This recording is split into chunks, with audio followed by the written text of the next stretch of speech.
how to do the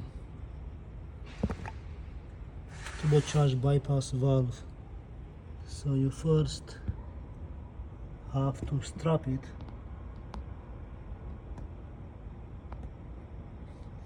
and then you can put the screws because it has a spring that push it out. So you make a hole in the strap, put it there,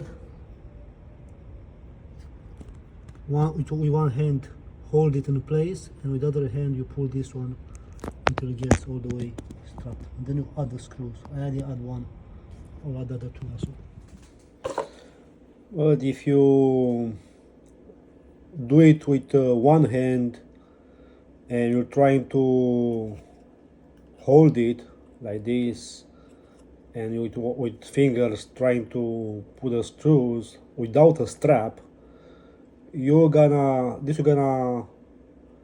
from the spring, you're gonna be pushed like this, and you're gonna basically catch it like this. And this is what happens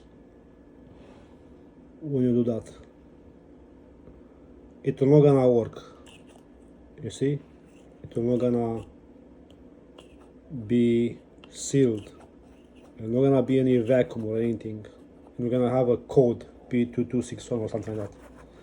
So I think the strap is the best option.